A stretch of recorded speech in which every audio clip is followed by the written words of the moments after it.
A few years before the passing of the century, this Aussie passed over the equator and experienced a feeling that most of us take for granted. His toilet water started swirling in the right direction. He left his home near Adelaide and thought he had it made when he landed in the U.S., but it was just the beginning. Pretty soon, he did his best looking-glass impression. When he sang, "Brandy, you're a fine girl. What a good wife you would be." And that she has. And just like his homeland is surrounded by water, he is completely surrounded by girls. Violet makes him feel like a king. His heart is gone with the wind thanks to Scarlett, and Sydney makes him sing like he's at the opera house. His church of the city sits in the land of country music, and instead of spreading Vegemite, today he spreads hope. He believes the greatest barrier in our world isn't a reef, but these little devices in our pockets. And even though he grew up near Canberra, he can't bear a world where we're addicted to them. For now, even though I'm the host, I'm just going to get in his pouch like the good Joey I am and let us hop him through his new book, The Digital Fast. Ladies and gentlemen, please join me in saying, Aussie, Aussie, Aussie, oi, oi, oi, with our guest, Dr. Darren Whitehead. That was magnificent, mate. That was magnificent. That's the best intro I have ever heard. Ever. That Wow. was outstanding. I was a little nervous on the Looking Glass reference. Not many people know the song Brandy. I assume since your wife is named Brandy, surely you know the song Brandy by Looking Glass. It's a staple. Yes. Okay. Yes. And you did a fine rendition too. Well, a lot of people are saying it's better than the original. I've heard a lot of people saying that. I can imagine that is true. The cover is better than the original. That's what I hear. Well, Darren, thank you. That was a little risk singing. That's our first singing introduction. Listen, may it be the first among many. My man, it's so good to see you. I have devoured The Digital Fast. We're going to talk all about it. It's just such a perfectly timed book for this audience, people listening. This is an amazing tool and really an amazing guide for people to walk through, kind of kickstarting maybe a change in their digital habits. And before we kind of get into what it is, you pastor a thriving church in Franklin, Tennessee, and throughout the Nashville area. But why has this topic kind of risen to the top for you? Well, thanks for having me on, mate. This is really great. I have 3 daughters, as you heard in that fine intro, 3 teenage girls. And there is always someone crying in my house. It's usually me. You, right? Yeah. No, I have seen, I'm a technology guy. Like the iPhone came out in June of 2007. I got one on the opening day. I didn't camp out. I'm not that guy, but I went to an Apple store. I wanted to hold one, and they had one in stock, and I bought it. I begged my wife, and she rolled her eyes, and I had that thing. And honestly, we've been almost inseparable ever since. For 17 years, I've had this little glowing rectangle in my back pocket. And, these devices have seeped their way into our lives. Yeah.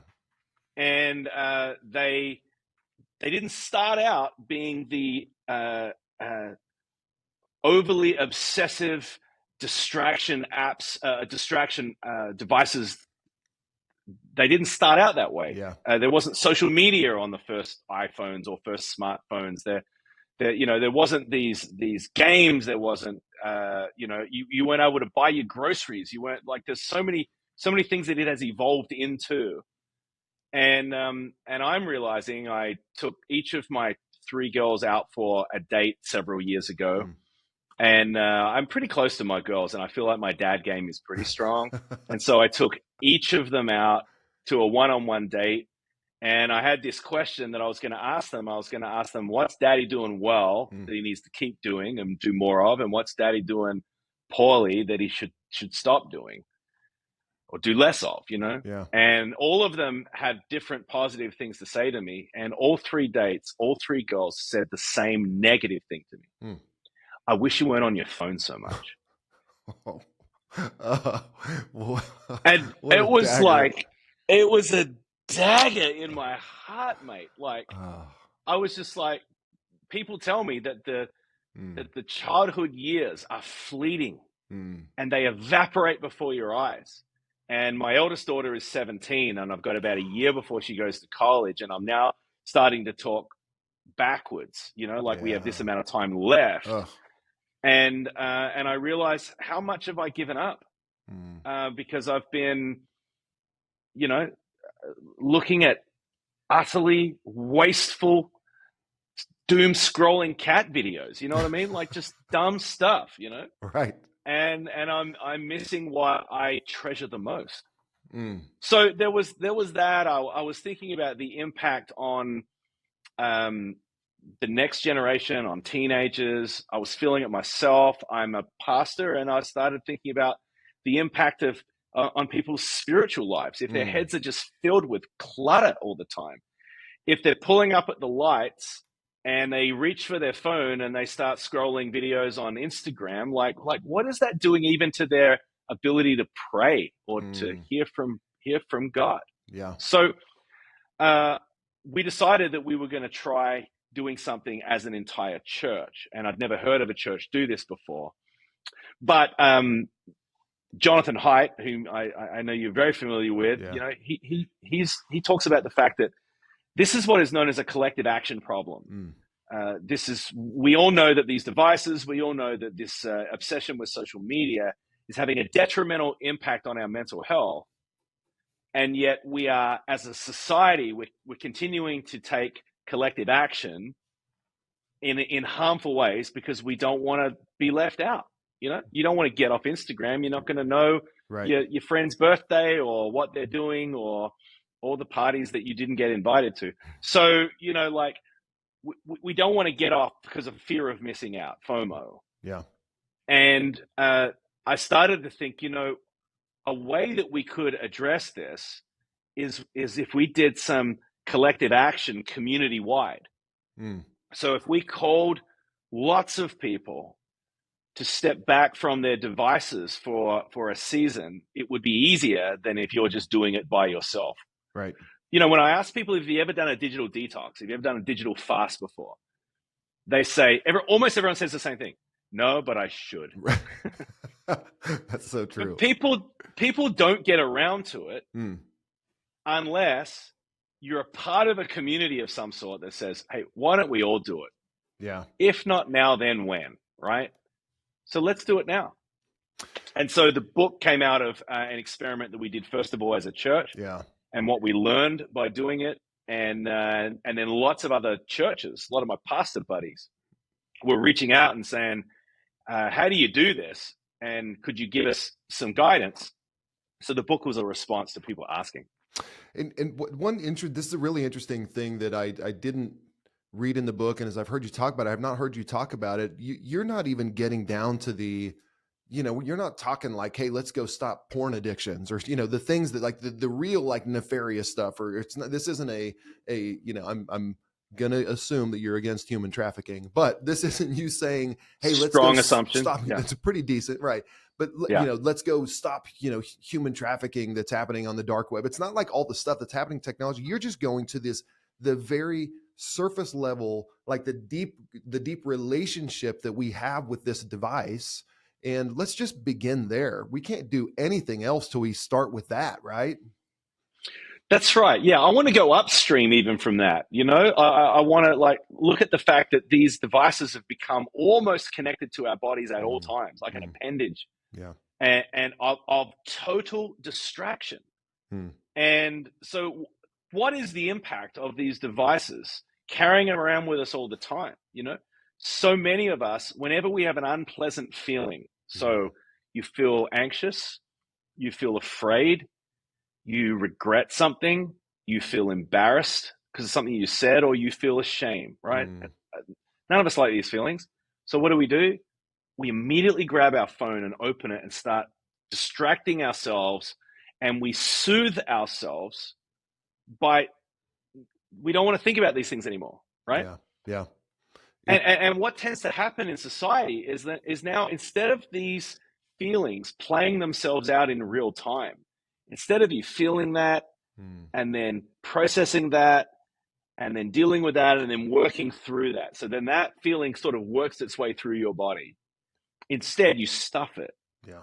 And so we have all of these thoughts and feelings and wounds that we're just stuffing, and sort of like a beach ball that you're trying to hold beneath the surface. At some point, this comes out, and we're seeing this crisis of mental health.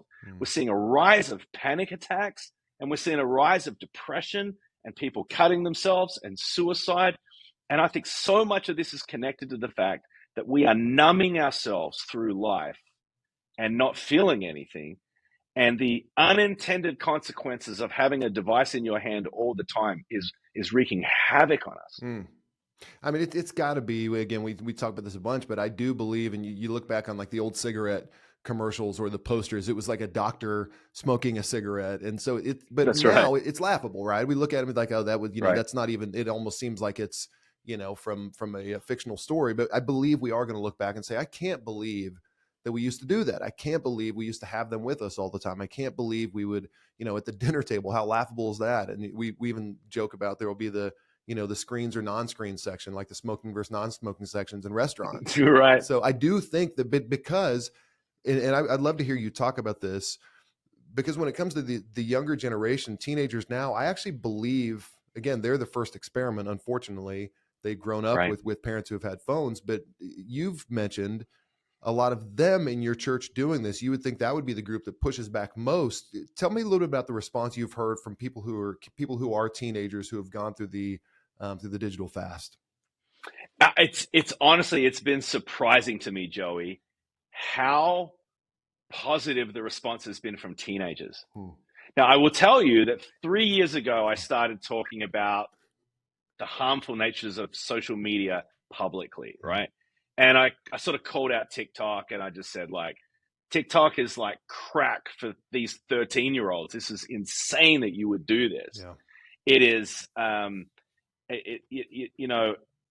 it's lewd. It is just bringing out the worst in these kids, and it's destroying their ability to pay attention. So I was talking about that. My daughters were absolutely devastated that I talked about this. And a couple of them were crying. They were like, our friends are gonna hate us because their parents are gonna make them give up TikTok, and it's gonna be our family's fault, right? Right. That was about 3 years ago. Now we've done 2 digital fasts as a church, and we get almost wholesale positive reactions from teenagers because they go, I know it's not good for me. Yes. And honestly, when their friends aren't all on it as well, it's like a momentary relief for everyone. Yes. My daughter once said to me, Dad, I wish I didn't have a phone, and I wish my friends didn't have a phone. So that's that FOMO thing, right? You don't want to be the only one that is left out. You don't want to be coming to school and everyone's laughing at an in-joke that was on a text message, but you don't know about it, right?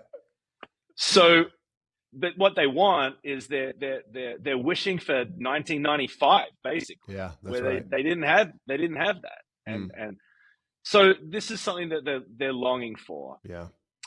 What I've been talking to my church about, because when it comes to teenagers, you've got the parent factor to all of this as well. Like, all of us parents of teenagers, we're like trying our best.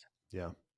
And when your kid says, I'm the only one that doesn't have a smartphone, you don't want your kid to be left out.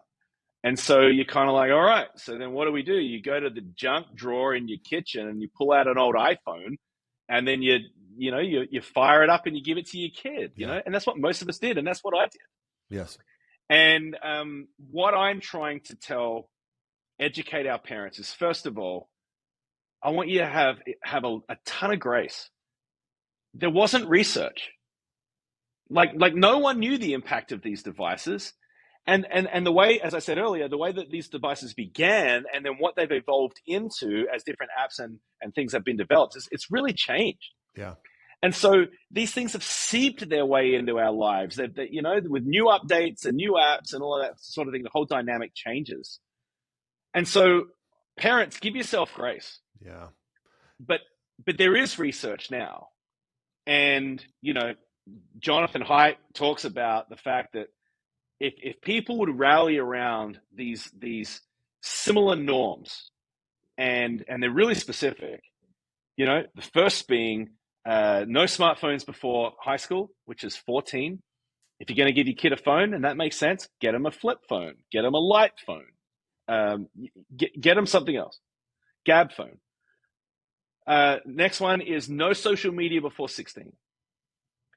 The research now is very clear that teenage girls, if they go through puberty with social media, is very destructive. So what's interesting is like we've gone from not really knowing how these things impact us to now like really specific. A teenage girl from like 12 to 15 or so, like the dangers of going through puberty and all of the raging hormones and body changing and all of that kind of stuff with social media is terrible for a kid. So, it's terrible for boys too, but it's disproportionately bad for girls. And of course, after 16, destructive things can happen on social media too. But full-grown adults can't regulate their behavior on social media. Do you think a 13-year-old can? Right. So that's the second thing that Jonathan Haidt says. The third thing is that there should be no phones in schools. And then the fourth thing is that there should be much more outdoor, unsupervised play for kids. He says that they've gone from a play-based childhood to a phone-based childhood. And that is very destructive. And it's, it's one of the, it's like when we talk about this, there's so many great parallels with smoking on this. And when we realized that smoking was hurting our kids, that's when the numbers really changed. That's when we knew it was bad for us, but when we found out it was bad for our kids, and I think we are, to your point, and that's why I think this book is so important. And this is why I love it happening within the church, because I do think the church should be at the leading edge of this. There's no reason why we shouldn't, but oftentimes the church may not have the best. I think they do have the best intentions, but maybe not the best tools. And this, to me, you said the collective action problem. One of them is the fact that people need others to do it with them. So that's one thing. But with this, I think the other thing with this book addresses, it tells them how. James Clear says that most people think they're lazy, but they really just lack a system. You have literally outlined a system here that says, here's a way to restart in those 40 days. But a question comes up for me that I kind of ponder myself a bunch. How much of this stuff, the technology, the relationship we have with technology and kids getting phones, how much of that is so baked in to what we're doing now? And how much of it is, this is the way that kids communicate. The kids in high school do, use Snapchat versus text. So this is how they communicate. So how is it, I don't even know the exact question, but where's the line there? How do we know what is embedded within culture and embedded within communication? Here's just how things are versus the stuff. No, we still need to push back on this stuff though. How do you kind of decipher those two things? That's a great question. So we've got to look at the apps that are on our phone as not all being equal. And we need a way of being able to distinguish which are the ones that have the potential to be destructive and which are the ones that are utilities. So the way I talk about it in the book is you need to ask yourself on all the apps on your phone, you need to ask, is this a distraction or a utility? So distraction apps are things like social media, surfing the web, games, things like shopping apps, YouTube or video apps, even email, I would say is a distraction, right? These are the things that you scroll on. These are the things that you find yourself looking at a glowing rectangle for 46, 47 minutes and you don't even realize you're doing it, right? Right. It's a distraction. Yeah. The other apps are utility. I open my garage door with my phone. Yep. I order Chipotle with my phone. I make calls with my phone or I send a text with my phone. What we encourage people to do is you've got to turn your phone back into a utility device instead of a distraction device. This is one of the things I learned when we did it the first time. When we did it the first time, I was encouraging people to not use smartphone for the 40 days and to get a different phone. I used a light phone for a month, but what happened is, to your point, our lives are so enmeshed into smartphones now. You control so many parts of your home on your device. Like these are doorways for us contacting one another and all of that kind of stuff. So what I found is that you've just got to remove distraction devices. Mm. And the way that we walk people through this for 40 days is it's kind of like 4 10-day movements. The first 10 days is to detach. So you get everything that is off of your device. I'm actually doing a digital fast right now. And full disclosure, this is what I do. I, without even thinking about it, grab my phone and open it. And then I'm like, oh, that's right. There's nothing cool on it. And if I'm sitting at a doctor's office, I'm not playing with my calculator. Right. You know what I mean? Like, it's just, there's nothing cool on it. And the other thing is I have my phone in grayscale. And grayscale is so powerful, dude. Oh, it's so terrible to look at. It's terrible. Oh, it's awful. But this is what flashes through my mind. The world is in color. Ooh. The world is in color and the world is beautiful. And this is gray. This is not the world. This is not the real world. Look around. The world is in full color. Wow. And it's so much less seductive yeah. for me to get dragged into it, Yeah. So the first 10 days is to detach. And I'm in this phase right now of I'm just detaching from, it's a reflex action. I just get it and I look at it all the time, right. The next 10 days is to discover. And what you're going to do is you're going to discover, it's almost like you reboot the senses in your body. You notice things you've not noticed before. When you're not numbing out looking at a screen all the time, you actually notice when someone's not doing well. When your daughter's not happy, or when your wife is not doing well, or you notice what a beautiful sunset is out there, or isn't the grass smelling so great? It's like your whole body reboots. Wow. You discover all of these things, and you discover things that are negative about yourself too. It's kind of like, I feel anxious about something, and I go to look at something on my phone, and there's nothing cool to look at, and so I probably need to deal with what's coming to the surface here. Yeah.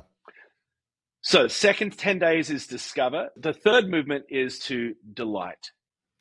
And you get to this point where you've been removed from doom scrolling and distracting yourself to, this is a better life. I remember my 13-year-old saying to me, come watch me on the trampoline, Daddy. This is last time I did the fast.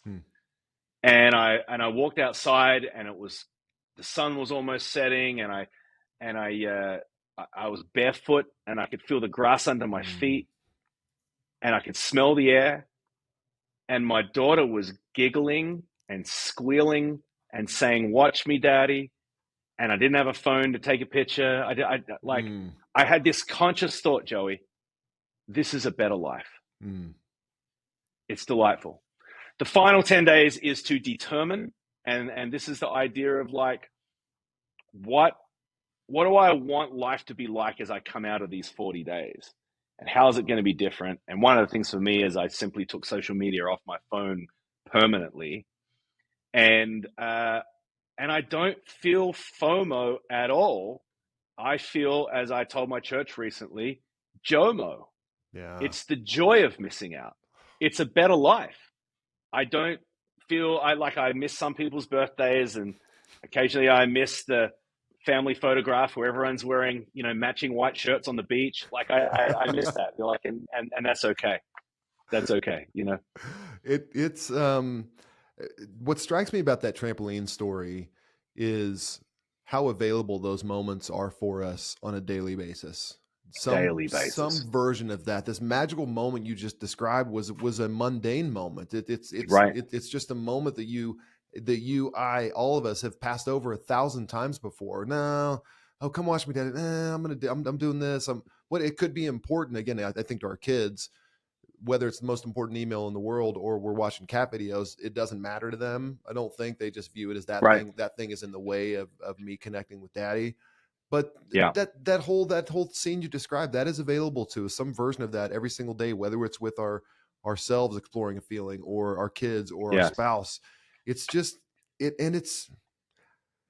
I don't know why it is. I don't know if it's just like the digital cotton candy or what it is, but you're right. It is the better life, and everybody would agree it's a better life. I love what you say. 100% of people would never regret doing a digital fast, the people who have done it. But That's right. Yet it's just so easy to go back to that. Yeah. Well, smoking is a very interesting metaphor for it. I think another one that works is simply fast food. Yeah. Because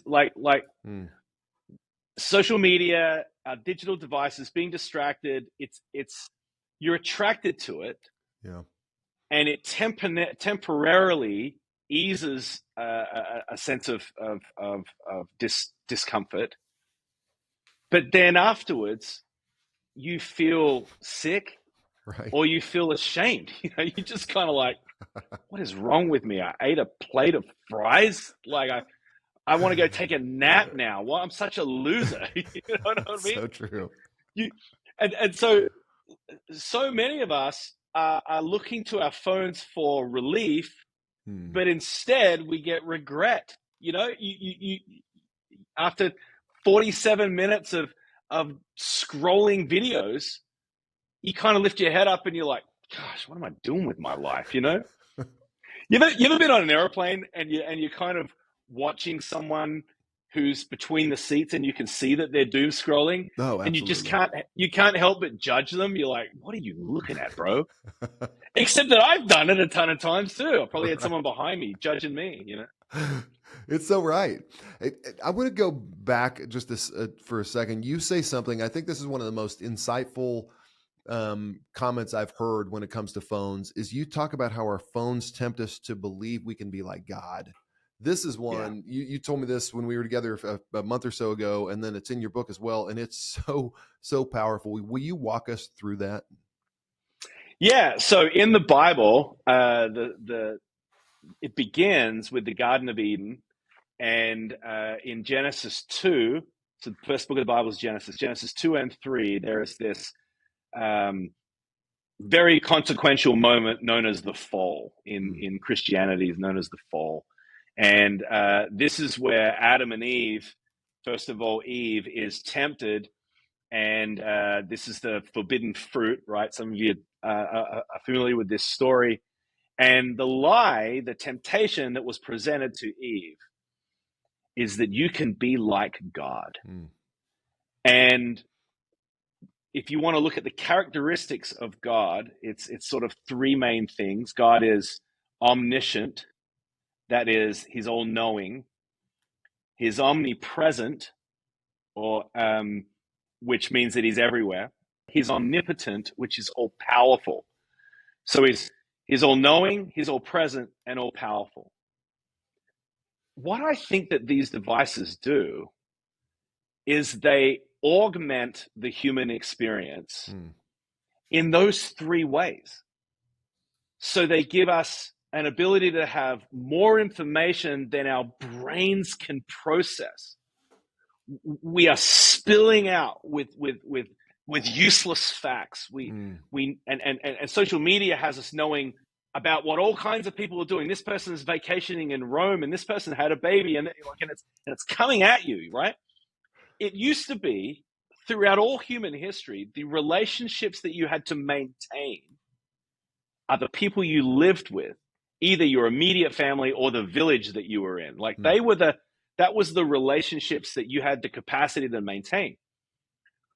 Well, digital devices, particularly social media, has caused us, as we move through the different eras of our lives, we accumulate relationships rather than exchange them, Wow.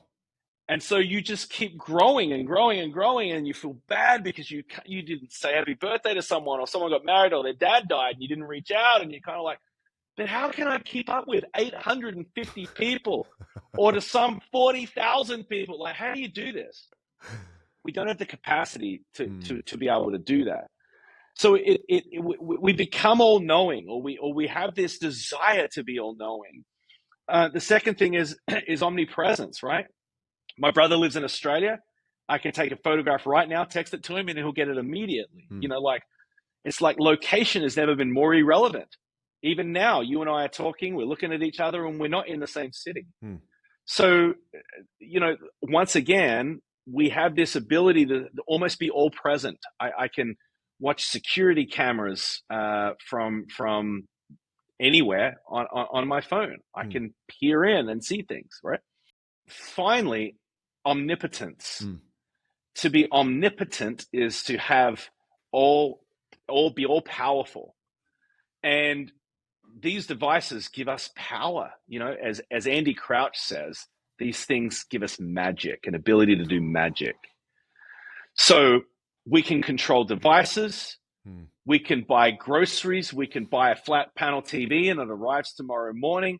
But we can do so many things. We can start our car when it's not even there, But perhaps what is even more profound is that we have power to cancel people. We live in a time in history now where the West is starting to resemble more of an Eastern point of view, in that we used to be a innocence guilt framework of society, and now we are an honor shame society. So the people that have had great honor, it turns out that there is some hidden thing that we didn't know about them, and some whistleblower exposes them, and now we all hate them. We cancel them. And people go from honor to shame in an instant. And how does that happen? Like, some dude who lives in the basement of his parents' house writes a blog, and they cancel some powerful guy. Right. So I'm saying that these devices have given us an ability to have so much power that we didn't have. So the original temptation of man is to try to be like God.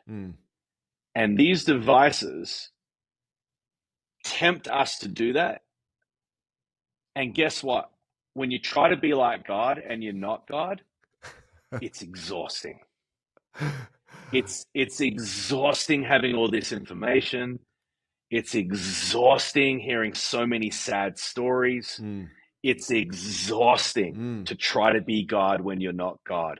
We were made with limits. And when we operate inside of those limits, it becomes healthy, not exhausting. Wow. That's also a good promo for the movie Bruce Almighty, by the way, which is I think deals just with that.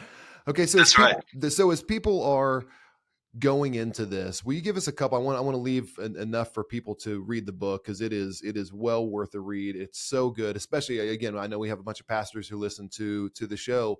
I would highly encourage to get this for your church. You're doing it during the season of Lent. You can do it anytime. It's not like it has to be confined to the season of Lent. It's really, and again, to do it together as a group, and you lay out a really practical way to do it. Will you give us a couple tips on how to prepare, and then give us a couple tips on how to engage, which I love what you talk about there, because that's the biggest question we get with Aro. People say, well, what do I do when I don't have my phone? So there's a little bit of, we don't even know what to do. So a little bit on how to prepare if you're going to go into a digital fast, and then how to engage once you're in that digital fast. Yeah. So to prepare, and as I said earlier, doing it as a group, doing it as a neighborhood, doing it as a family, or doing it as a church, it's so much easier. It's disproportionately easier because it's a shared experience. You're almost gamifying the entire thing. Yeah. And you're encouraging one another, and if anyone's cheating, you're kind of calling them out. Like it's a fun way to do it, right? Yeah. Fun thing to do. So I would encourage people to do it together. The first thing, very practical thing that I would encourage people to do. You ready for this? Buy an alarm clock. What is that?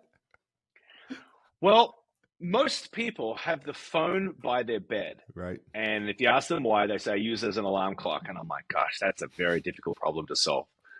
So I encourage people to buy an alarm clock so you're not using your phone to wake up in the mornings, which is why almost everyone has it. Right. And that means that your phone is not the last thing that you look at before you go to sleep and the first thing that you reach for in the morning. It's crazy how many of us, the first thing we do is we is we open our phone, see what time it is, or to turn off the alarm. And we look at our email icon, and overnight 15 messages came in. Yeah. And it's just irresistible to not hit on it. Right. And so you're barely awake, but with the opening seconds of your day, all of the problems of life have just opened up on you, and you've barely even rolled over. And you've got an email from someone that you work with, you've got an updated credit card, it's all just coming at you. Like, no one thinks that's a good thing. Right, exactly. No one thinks that's a healthy way to start the day. And you know what? Most people do that. Yeah. So one of the reasons I love the Aro box is that it is so deliberate. It is not by your bed. It's in a place you have a station. You park everything away from it. So I would say the first thing you need to do is try to get people to do it with you. Then get an alarm clock. Turn all the notifications off on your phone. Remove all of the distraction devices. And, as you're going through this, if you can, take the 40 days and not watch TV either. Wow. And not everyone does that. The smartphones are infinitely more destructive than television, like way more. Yeah.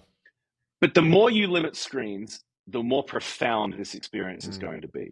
Well, I love that in there. You do give in the book, hey, here's a full version, here's a modified version. So you're allowing people to kind of jump on the train wherever they are, right? You can, and take it as long as you want. And it's just that beginning, right? It's just like that almost like just a pause, and let's give you a second to rethink, right? Yes. So the book gives 40 days. There's a reading each day for 40 days, a devotional guide, and that will guide you through the 4 different movements. And so you'll read something new that's every day. It asks you a question every day.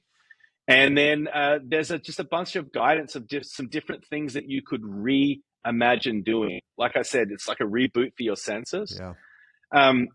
I encourage people this is a crazy idea, but to monotask. Monotasking is doing one thing at a time. I know it sounds insane, but if you practice monotasking, you're actually going to see things like you're seeing them for the first time. And that might even look like drive your car, but don't listen to a podcast. Give that, what would that look like? All of a sudden you're noticing your neighbors, and you're noticing that, someone mowed their grass, or it's practicing the art of being present. Yeah.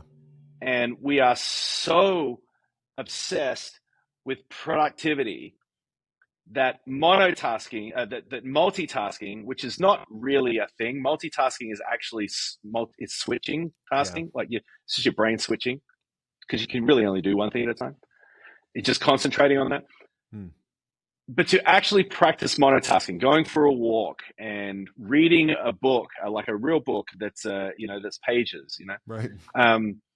Being really deliberate about meeting with family members or friends. If you do the digital fast, you'll have some extra time, and it will probably be uncomfortable to begin with. It seems like we have raised a generation of people now who have an intolerance for boredom. Yeah. And anytime they're bored, they just immediately have got to appease that unpleasant feeling. Dr. Felicia Wusong talks about in her book, Restless Devices, that boredom actually stimulates a totally different part of the human brain. And that boredom piece of your brain is what is the pathway, it is the gateway for creativity, for problem solving, for lateral thinking. It's like that certain part of the brain comes to life when you experience boredom. And so you wonder if people are not experiencing boredom at all, or they are immediately distracting themselves, what are all of the creative thoughts that they were supposed to have Wow. that are not happening, or problem solving that are not happening. So interestingly enough, the idea to write this book came while I was doing a digital fast. Imagine that. I had all this time. I had all this headspace. That's no shocker. I mean, it is funny. I love that thought and on how Felicia puts it, of all the creative thoughts you should have had or you would have had. It's a little bit of a scary thought, but again, this is a great opportunity, and this is maybe where I'd love to leave it with you on. What about people other than going and buying the book, which I want to encourage everybody to do? What's the first step? If we can start small, and you talk about that, starting small, what is everybody listening today? What's your next best step? What would be the one thing you should say, hey, do this thing today. Don't worry about what it's going to feel like on day 40, but what can you do today? Well, if you would only do one thing, I would say, do not have your phone by your bed. Do not have your phone in your bedroom. If you would only do one thing, that will have a big impact. So that would be the first thing that I would say. Start a conversation about what your digital media consumption is. This is really uncomfortable, I'll warn you, but have a look at your screen time. You know, when I was first beginning this conversation with a friend, we're at lunch, and he said to me, show me your screen time. And he was showing me his too. We were having this conversation. But we opened it up, and mine was like 5.5 hours, and I just felt gross, you know? And, you know, the average adult is 5+ hours. The average teenager is between 7 and 9 hours a day. Wow. I mean, this is insane, bro. This is insane. The answer is not to take your hammer and smash your smartphone. That's not the answer. Yeah. The answer is that we have got to develop more intelligent and healthy relationships with these devices. That's got to be the way forward. And I would encourage people, start talking about that and see where those conversations lead. I love that. Darren, I really do think you're at the beginning of something big here with getting this, especially equipping churches, equipping people, again, who have very good intentions, but may not know that there are others around them feeling it, may not know that there are others around them who are willing to do something about it, but then giving them the tools here. Hey, here's how you go do it. So I want to encourage everybody to go get a copy of the Digital Fast, again, especially if you're involved in a group, an organization, a church. This is really perfect because I can promise you your people are feeling this tension. So thank you, Darren, for what you're doing. Appreciate the book, for you starting the movement here, man. Thanks, Joey. I love what you're doing too, man. You're really innovating, and I think the world of you. Thank you, brother. You too.